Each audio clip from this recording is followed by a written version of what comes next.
हाय, आपके साथ मैं हूँ Surabhi Sharma. India TV YouTube channel subscribe करिए, बेल आइकन दबाएं।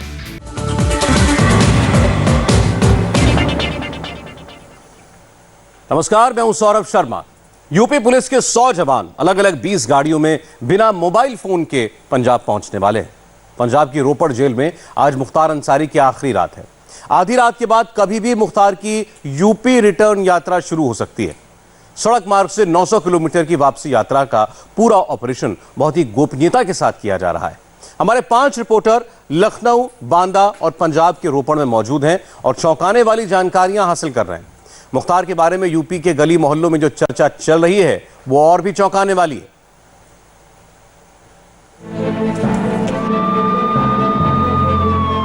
मुख्तार अंसारी को लाने के लिए गाड़ी निकल चुकी है।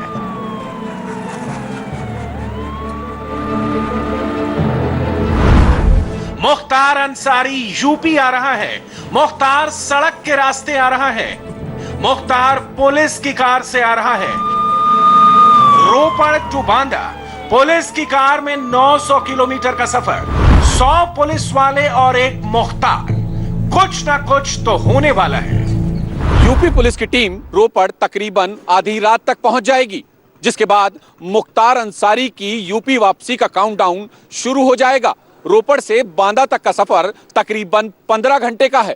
रोपड़ जेल के बाहर इस वक्त शांति है, लेकिन रोपड़ जेल के अंदर मुख्तार अंसारी की वापसी को लेकर चल रही तैयारियों की हलचल जोरों पर चल रही है। मुख्तार 3 राज्यों का बॉर्डर क्रॉस करेगा। सड़क से 15 घंटे का सफर होगा। यूपी, हरियाणा और पंजाब में 28 जिलों की पुलिस इन्वॉल्व होगी। मुख्तार को कम से कम 50 नाके पार करने होंगे। डॉन को यूपी की जेल से नहीं, योगी आदित्यनाथ की पुलिस से डर लगता है, लेकिन मुख्तार अंसारी के लिए यूपी पुलिस से बचना अब मुश्किल ही नहीं, नामुमकिन है। मुख्तार का क्या होगा? क्या गाड़ी पलटेगी या मुख्तार भागने की कोशिश करेगा? मुख्तार के साथ पुलिस की 20 गाड़ियों का काफिला होगा। वज्रवाहन में जीपीएस लगा होगा, जिसे लखनऊ से ट्रैक किया जाएगा। काफिले में 100 से ज्यादा पुलिस वाले होंगे। ऐसे में मुख्तार का किसी भी तरीके का रिस्क लेना काफी मुश्किल होगा। पंजाब की रोपड़ जेल में आज मुख्तार की आखिरी रात है। पंजाब पुलिस ने 27 महीने तक यहां मुख्तार की खातिरदारी की। अब यूपी पुलिस की बारी है। बांदा जेल में मुख्तार के लिए पूरी तैयारी हो चुकी है। जेल में कील कांटे दुरुस्त कर लिए गए हैं। सिक्योरिटी मैपिंग हो गई है। सीसीटीवी कैमरे चेक कर लिए गए हैं। जेल के बाहर एक्स्ट्रा फोर्स लगाने का ऑर्डर निकल चुका है। उपरोक्त अपराधी को उत्तर प्रदेश शासन के आदेशानुसार तथा माननीय सर्वोच्च न्यायालय के आदेशों के क्रम में rules for guards and scouts 1970 के प्राविधानों के तहत स्थापित प्रोटोकॉल के अनुरूप पूर्ण सुरक्षा व्यवस्था में उत्तर प्रदेश लाया जाएगा। यूपी के गैंगस्टर नंबर 1 मुख्तार अंसारी को पंजाब के रोपड़ से यूपी की बांदा जेल लाने के लिए योगी आदित्यनाथ की पुलिस ने सुपर सीक्रेट मिशन बनाया है। सीक्रेसी का अंदाजा इस बात से लगाइए कि बांदा से रोपड़ के लिए निकली पुलिस टीम ने एक नहीं बल्कि 3 अलग अलग रास्ते चुने। पुलिस टीम 3 हिस्सों में बंटकर रोपड़ पहुंच रही है। सबसे बड़ी बात यह कि ऑपरेशन मुख्तार अंसारी में शामिल 100 पुलिस वालों में से एक के पास भी मोबाइल फोन नहीं है। यूपी में इंडिया टीवी की ब्यूरो चीफ रुचि कुमार के पास ऑपरेशन मुख्तार के कुछ और एक्सक्लूसिव डिटेल्स हैं। पुलिस वालों के मोबाइल फोन पूरे ऑपरेशन को सीक्रेट रखने के लिए जमा करा दिए गए हैं। रोपड़ गई पुलिस टीम में पूर्वांचल का एक भी पुलिस वाला नहीं है। मुख्तार अंसारी पूर्वांचल का माफिया है और कहते हैं कि पुलिस में भी उसके इन्फॉर्मर काम करते हैं। इसलिए यूपी पुलिस ने ऐसा इंतजाम किया है कि किसी गलती या इंफॉर्मेशन पास होने की कोई गुंजाइश ना रहे। ऑपरेशन मुख्तार अंसारी को बांदा रेंज के आईजी के सत्यनारायण लीड कर रहे हैं। खुद आईजी ने बांदा जेल जाकर सिक्योरिटी रिव्यू किया है। आसपास के सभी जिलों को अलर्ट पर रखा गया है। इलेक्ट्रॉनिक सर्विलांस सिस्टम ऑन है। मऊ, गाजीपुर, प्रयागराज, वाराणसी, इन सभी जिलों में मुख्तार अंसारी के लिए काम करने वाले सभी गुंडों की ट्रैकिंग हो रही है। और जो भी जेल में आएंगे जो उससे पहले भी कौन कौन अभी जेल में है उसके बारे में भी पूरा जानकारी किया जाएगा और साथ में जो बाद में कौन कौन जेल में अभी पहुंचेंगे तो उसके बारे में भी प्रतिदिन इसका सूचना रखी जाएगी और उसका कड़ी निगरानी रखी जाएगी। और आसपास का जो हमारा ज़िले हैं जैसे चित्रकूट हो गया, हमीरपुर हो गया या बांदा हो गया, इन 3-4 जिलों में कोई भी बाहर का व्यक्ति आकर रुक रहा हो उसके बारे में भी जानकारी रखी जाएगी और जो किराए पर रहने वालों का लोगों के संबंध में भी जानकारी किया जाएगा। डॉन को पंजाब से यूपी लाने की जिम्मेदारी प्रयागराज जोन के एडीजी प्रेम प्रकाश को दी गई है। यूपी पुलिस के 100 जवान 20 गाड़ियों के साथ एक वज्र वाहन भी लेकर पंजाब गए हैं। इस वज्र वाहन पर ना तो गोली असर करती है ना बम का इफेक्ट होता है। यूपी पुलिस की टीम के साथ एक एम्बुलेंस भी है। इस एम्बुलेंस के लुक पर गौर कीजिए, दूर से देखने में ये हूबहू ऐसी ही दिखती है जैसी मुख्तार अंसारी की एम्बुलेंस दिखती थी। लेकिन मुख्तार अंसारी की एम्बुलेंस और यूपी पुलिस की एम्बुलेंस में एक बहुत बड़ा अंतर है। मुख्तार की एम्बुलेंस बुलेट प्रूफ थी और पुलिस की एम्बुलेंस बुलेट प्रूफ नहीं है। यूपी में मुख्तार के टेरर की पहचान रही है एम्बुलेंस अब यूपी पुलिस के कब्जे में है। कुछ ही देर बाद मुख्तार अंसारी भी यूपी पुलिस के गिरफ्त में होगा। रोपड़ जेल में पंजाब पुलिस मुख्तार अंसारी को कैसे हैंडओवर करेगी, इसकी exclusive detail India TV reporter Kumar Sonu के पास है। फिलहाल एक में रखा गया है। रोपड़ जेल प्रशासन के सूत्रों के मुताबिक जैसे ही यूपी पुलिस यहां पर पहुंचेगी तो सबसे पहले यूपी पुलिस के जो आला अधिकारी यहां पर आएंगे मुख्तार अंसारी को अपने साथ ले जाने के लिए, तो वो तमाम जरूरी दस्तावेज रोपड़ जेल प्रशासन को सौंपेंगे। साथ ही साथ मुख्तार अंसारी को अपने साथ ले जाने के लिए एक वारंट चाहिए होता है, तो उस वारंट को भी मुख्तार अंसारी को अपने साथ ले जाने के लिए जो यूपी पुलिस वारंट लेकर आएगी वो वारंट भी जेल प्रशासन को सौंपा जाएगा, जिसके बाद रोपड़ जेल प्रशासन उस तमाम डॉक्यूमेंट्स को वेरीफाई करेगा और वेरीफाई करने के बाद मुख्तार अंसारी को यूपी पुलिस के सुपुर्द कर दिया जाएगा। इस तमाम पूरे प्रोसेस में तकरीबन 1 से 1.5 घंटे का समय लगेगा। जेल सूत्रों के मुताबिक इस दौरान रोपड़ जेल प्रशासन किसी भी तरीके का कोई मेडिकल मुख्तार अंसारी का नहीं कराएगा, लेकिन रोपड़ जेल प्रशासन के सूत्रों का कहना है कि अगर यूपी पुलिस चाहे तो वो मुख्तार अंसारी का मेडिकल करा सकती है। ये उनकी इच्छा के ऊपर निर्भर करता है। रोपड़ की रूपनगर जेल के बैरक नंबर 1 में बैठा मुख्तार अंसारी इस वक्त यूपी जाने की उल्टी गिनती गिन रहा है। पंजाब सरकार ने मुख्तार को बचाने के लिए सुप्रीम कोर्ट में 13 बार हलफनामा दिया। कांग्रेस की अमरिंदर सिंह सरकार ने मुख्तार अंसारी की तबीयत खराब होने का बहाना बनाया, लेकिन सुप्रीम कोर्ट के ऑर्डर के बाद मुख्तार को यूपी जाना ही होगा। सुप्रीम कोर्ट ने मुख्तार अंसारी को बांदा जेल में शिफ्ट करने के लिए 8 अप्रैल की डेडलाइन सेट की है। यूपी पुलिस मुख्तार को 6 अप्रैल को ही बांदा लाने का ऑपरेशन पूरा करने निकली है। मुख्तार अंसारी को यूपी लाने के पहले योगी सरकार ने बहुत हद तक मुख्तार के माफिया नेटवर्क को न्यूट्रलाइज कर दिया है। मुख्तार की कमाई और उगाही के रास्ते बंद कर दिए गए हैं। मुख्तार अंसारी के साम्राज्य पर योगी का ताबड़तोड़ बुलडोजर चल रहा है।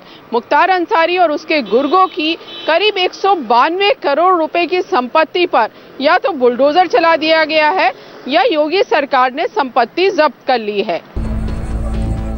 उत्तर प्रदेश में राजनीतिक संरक्षण और बिहार के शहाबुद्दीन गैंग से हाथ मिलाकर मुख्तार अंसारी ने अपना क्राइम नेटवर्क तैयार किया था। करीब 35 साल तक मुख्तार अंसारी ने पूरे पूर्वांचल में अपना आपराधिक साम्राज्य चलाया। पंजाब के गैंगस्टर्स के साथ मिलकर मुख्तार ने अपने नेटवर्क को पैन इंडिया की तरफ फैला लिया था। मगर 2017 में योगी आदित्यनाथ की सरकार बनने के बाद मुख्तार की सारी हेकड़ी गुम है। पिछले 6 महीने में गाजीपुर और मऊ में मुख्तार अंसारी और उसके गुर्गों के अवैध महल मलबे के ढेर में तब्दील कर दिए गए हैं। मुख्तार गैंग को कमजोर करने के बाद योगी आदित्यनाथ ने यूपी पुलिस को पंजाब भेजा है। मुख्तार अंसारी गैंग के कुल 96 अभियुक्त गिरफ्तार किए जा चुके हैं, जिनमें से 75 अभियुक्तों पर गैंगस्टर एक्ट के तहत कार्रवाई की गई है।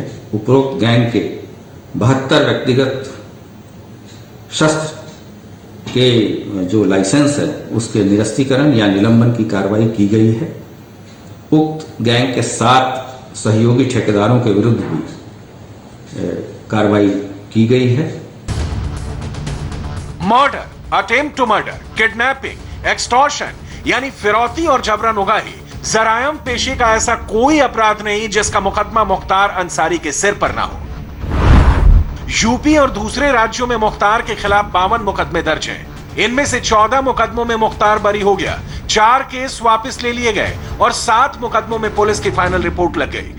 बचे हुए 27 मुकदमों में से 15 की सुनवाई चल रही है, जिनमें से मर्डर के 3 मुकदमे फाइनल स्टेज में हैं। इनमें से किसी भी मुकदमे में मुख्तार अंसारी को फांसी या उम्र कैद की सजा हो सकती है।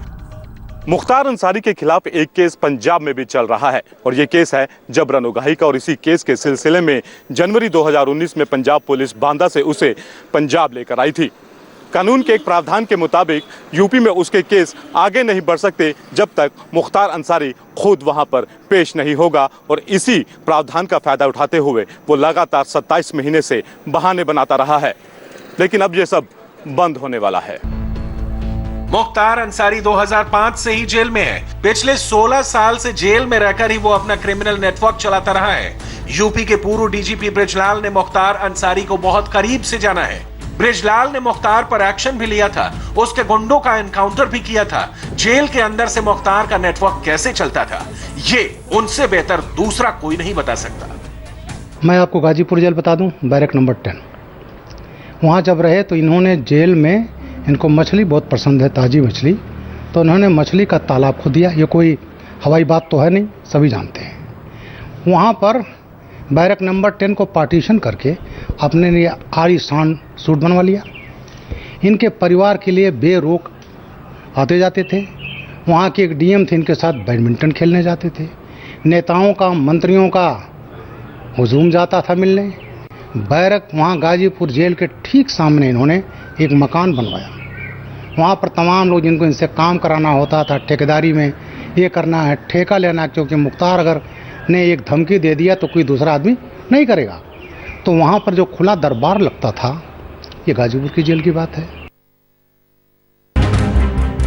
यूपी की जिन जेलों से मुख्तार अंसारी कभी अपना नेटवर्क चलाता था, अब उन्हीं जेलों में आने से उसे डर लगता है। जिस एम्बुलेंस को उसने अपना चलता फिरता किला बना रखा था, उस एम्बुलेंस को मुख्तार अंसारी ने लावारिस छोड़ दिया है। मुख्तार अंसारी कभी माननीय बनकर यूपी पुलिस के अफसरों से सैल्यूट मरवाता था। योगी राज में मुख्तार अंसारी को यूपी पुलिस के नाम से ही डर लगता है। मुख्तार चाहे जितना डरे, उसे यूपी आना ही पड़ेगा। पंजाब में मुख्तार अंसारी के मौज के दिन खत्म हुए, अब योगी की जेल में मुख्तार के दिन कटेंगे। डॉन को बांदा की जिस जेल में रखा जाएगा, वहां कैसी तैयारियां हैं, इसकी exclusive details India TV reporter Vishal Pratap के पास है। बांदा जेल मुख्तार अंसारी पहुंचेगा तो किस तरीके से उस पर सख्ती रहेगी, इसका जीता जागता उदाहरण है लखनऊ का ये कंट्रोल रूम। ये कंट्रोल रूम कोई आम कंट्रोल रूम नहीं है। यहां से बाकायदा तीसरी आंख के जरिए मुख्तार की कारगुजारियों पर पूरी तरीके से नजर रहेगी। बांदा जेल के अलावा उत्तर प्रदेश की जो 71 जेलें हैं, जहां सब जहां पर सीसीटीवी कैमरा इंस्टॉल किया जा चुका है, मुख्यमंत्री योगी आदित्यनाथ यहां का उद्घाटन कर चुके हैं और पल पल की जो नजरें रहेंगी वो यहां पे जो अधिकारी हैं, सीनियर अधिकारी बैठे हुए हैं, उनको बाकायदा लगाया गया है कि वो मॉनिटर करेंगे, हर एक चीज पर अपनी नजर रखेंगे, हर एक गतिविधियों पर नजर रखेंगे और मुख्तार अंसारी पर पूरी नजर रखेंगे।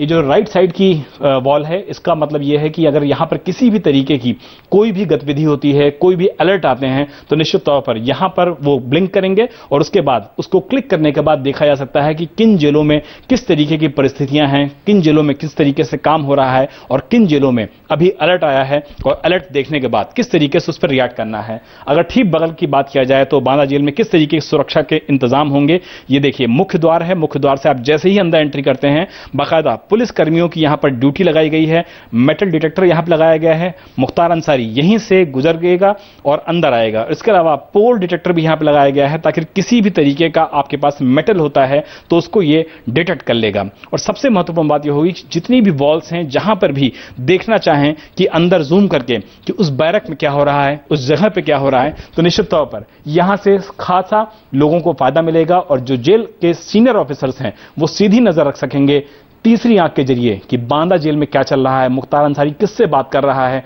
कौन से कैदी उससे बात कर रहे हैं, उस पर नजर रखी जा रही है कि नहीं रखी जा रही है। और जो हमेशा कहा जाता था कि उत्तर प्रदेश की जेलों में मुख्तार अंसारी ने ऐश की है, ऐशगाह की है, तो अब कम से कम इस तरीके की कोई भी शिकायत सामने नहीं आ सकती है।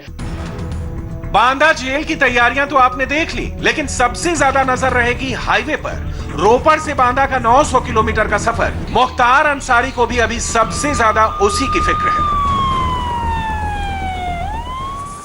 अब एक और बड़ी खबर, सीबीआई की टीम कल दिल्ली से मुंबई जाएगी और 100 करोड़ रुपए वसूली कांड की जांच करेगी।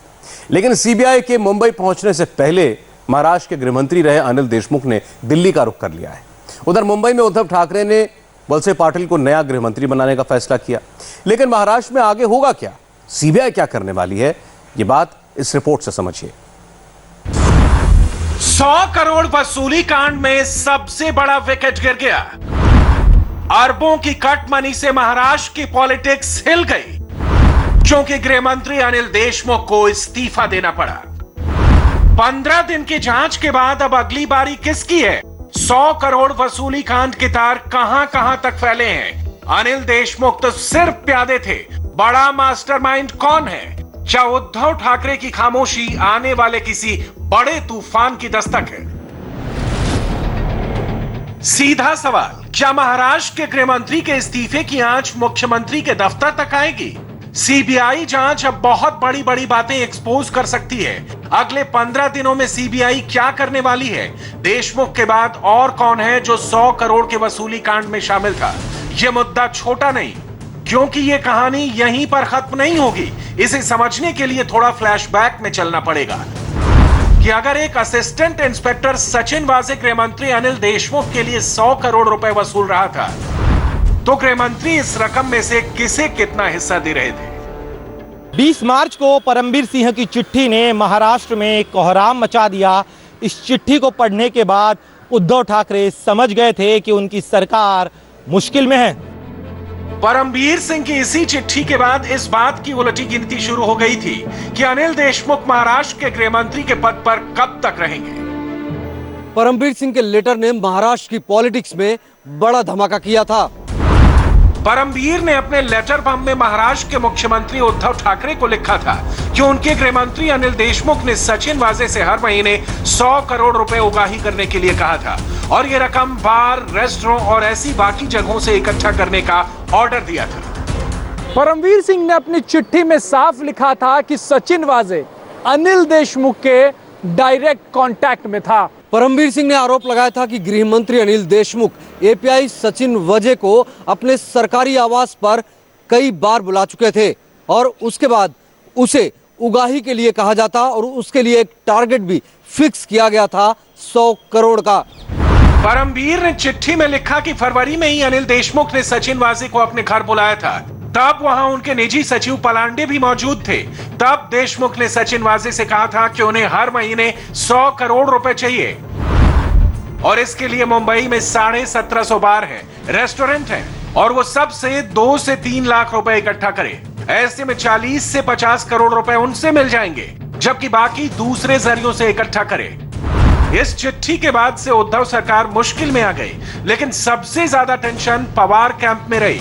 शरद पवार का खेमा लगातार मीटिंग करता रहा। 20 मार्च के बाद से पवार कैंप लगातार इस बात पर चर्चा करता रहा कि अनिल देशमुख इस्तीफा दें या नहीं। बड़ा सवाल यह था कि देशमुख के इस्तीफे से गठबंधन सरकार बचेगी या जाएगी। 5 अप्रैल को बॉम्बे हाईकोर्ट ने कहा था कि इस केस की जांच सीबीआई को करनी चाहिए।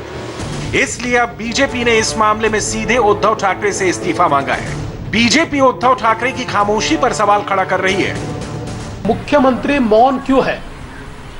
ये पूरा प्रकरण बढ़ता गया, प्रकरण जटिल होता गया, परत दर परत खुलता गया।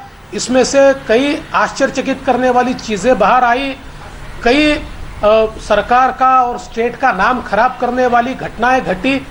इन सारी चीजों में मुख्यमंत्री जी मौन रहे।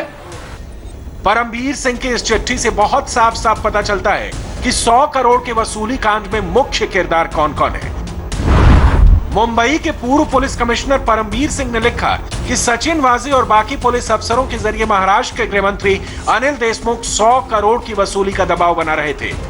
अब बॉम्बे हाईकोर्ट ने इस मामले में सीबीआई जांच के आदेश दिए तो पूरी उद्धव सरकार के पैरों तले जमीन खिसक गई। बॉम्बे हाईकोर्ट ने सीबीआई को 15 दिन के अंदर जांच शुरू करने के आदेश दिए। हाईकोर्ट ने अपने फैसले में साफ कहा है कि सीबीआई 15 दिनों तक इस मामले को देखे, जांच करे, उसके बाद फिर सीबीआई के निदेशक फैसला लें कि इस मामले में एफआईआर होना चाहिए या नहीं। ये आदेश आने के बाद गृह मंत्री स्वयं अनिल देशमुख जी, पार्टी के राष्ट्रीय अध्यक्ष पवार साहब से जाके मिले। उन्होंने इच्छा जाहिर की कि ये प्रीलिमिनरी इंक्वायरी चलते हुए मैं अपने पद पे नहीं रहना चाहता। 15 दिन के अंदर सीबीआई अनिल देशमुख से भी बात करेगी, वो परमबीर से भी सवाल करेगी और इसके बाद सचिन वाजे से भी सवाल किए जाएंगे। फिर सीबीआई एफआईआर पर फैसला लेगी। इस पूरे मामले के सारे षड्यंत्र की जांच होनी चाहिए। कौन किसको प्रश्रय दे रहा था? Who was giving patronage to whom? Who was shielding whom? Who was encouraging whom? कौन किसको प्रश्रय दे रहा था, कौन किसको प्रोत्साहित कर रहा था और कौन किसको बचा रहा था? ये अनिल देशमुख से ने जो उगाही की मांग की, तो वो सिर्फ अपने लिए कर रहे थे या अपनी पार्टी के लिए कर रहे थे या पूरी सरकार के लिए कर रहे थे? सीबीआई इस केस में एफआईआर करती है तो बात बहुत दूर तलक जाएगी और इसमें सिर्फ अनिल देशमुख नहीं गिरेंगे, क्योंकि परमबीर की चिट्ठी में साफ साफ लिखा है कि उन्होंने किस किस को 100 करोड़ के वसूली कांड की जानकारी दी थी। पॉलिटिकल लेवल पर 4 लोगों पर सुई घूमेगी। पहले हैं इस्तीफा दे चुके अनिल देशमुख, दूसरे हैं मुख्यमंत्री उद्धव ठाकरे, तीसरे हैं डिप्टी सीएम अजित पवार और सबसे बड़ा नाम एनसीपी चीफ शरद पवार। मामले की तफ्तीश सीबीआई करेगी तो जाहिर है परमबीर के लेटर के सभी कैरेक्टर से पूछताछ भी की जाएगी। ऐसे में देखना दिलचस्प होगा कि देशमुख के अलावा क्या सीबीआई महाराष्ट्र की पॉलिटिक्स के इन 3 कद्दावर नेताओं से भी सवाल करेगी, जिनमें एक मुख्यमंत्री हैं और डिप्टी सीएम भी हैं।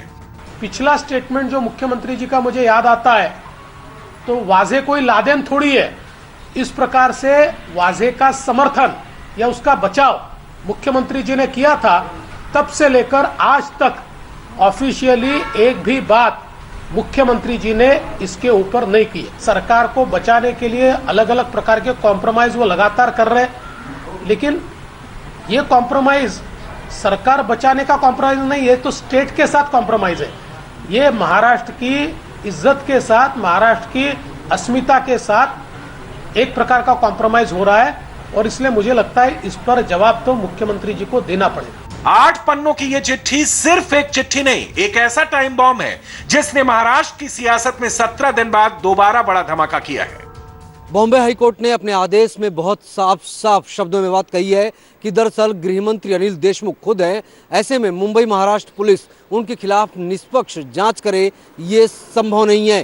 सीबीआई की एंट्री इस बात की भी तस्दीक करती है कि इस केस में राज्य सरकार से निष्पक्षता की उम्मीद नहीं की जा सकती है।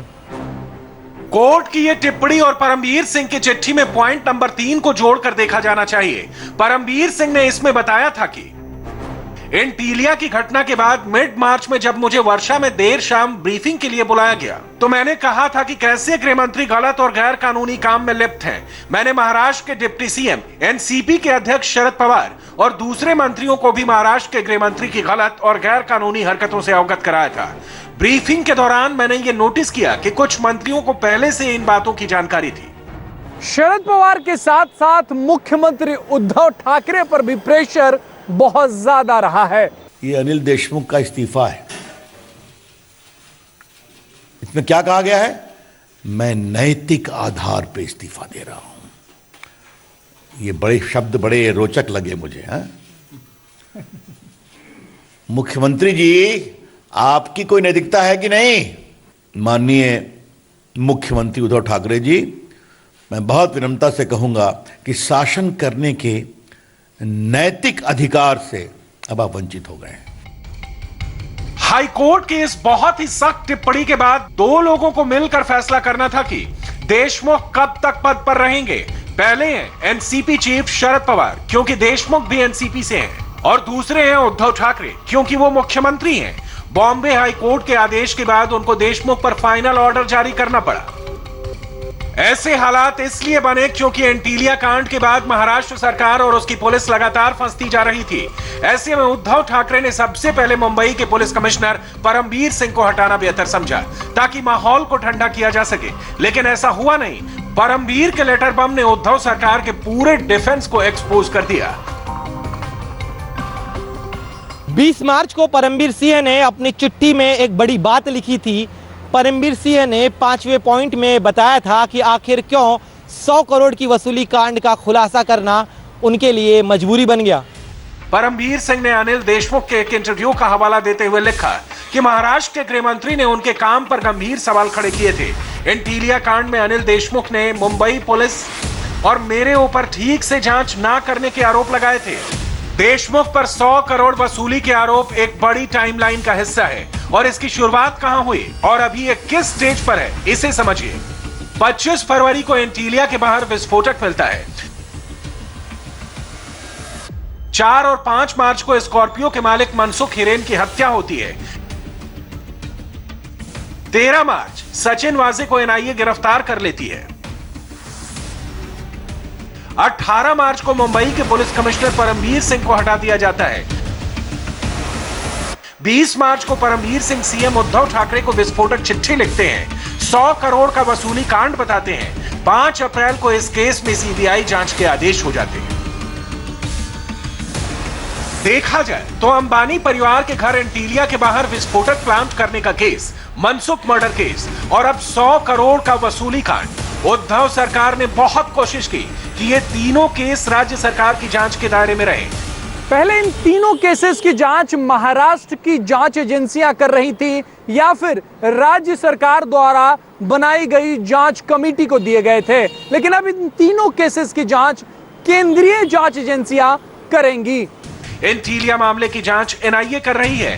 मनसुख के मर्डर की जांच भी एनआईए के पास है, जबकि 100 करोड़ वसूली कांड का मामला पूरी तरह सीबीआई के पास आ गया है। देखा जाए तो एक असिस्टेंट पुलिस इंस्पेक्टर सचिन वाजे से शुरू हुई कहानी अब पूरे महाराष्ट्र सरकार के लिए मुसीबत बन चुकी है। सचिन वाजे की कहानी कहां तक जाएगी ये तो एनआईए बताएगी, लेकिन उसकी परत दर परत रोज खुल रही है। होटल में रहना, एक ज्वेलरी कंपनी का 30 लाख का एडवांस भुगतान करना वाजे के ठहरने के लिए, वहां एक महिला का मिलना, नोटिंग मशीन, नोट की काउंटिंग मशीन का जाना, तो परतें खुल रही है ना। इस केस में बहुत सीधे से सवाल हैं जो आने वाले दिनों में उठने लाजमी है। मुंबई से 100 करोड़ की वसूली एक गृह मंत्री का टारगेट था, तो पूरे महाराष्ट्र में क्या ऐसा कोई टारगेट सेट था? क्या सचिन वाजे सिर्फ अनिल देशमुख के कांटेक्ट में था या कोई और बड़ा लीडर या अफसर भी है? इस केस में उद्धव ठाकरे को भी खामोशी तोड़नी होगी, क्योंकि सचिन वाजे को बहाल करने का फैसला उद्धव ठाकरे का ही था। आगे बढ़ेंगे अब और अभी अभी आए कोरोना के आंकड़े बहुत डराने वाले हैं। दिल्ली से लेकर मुंबई तक की पूरी डिटेल एक ब्रेक के बाद।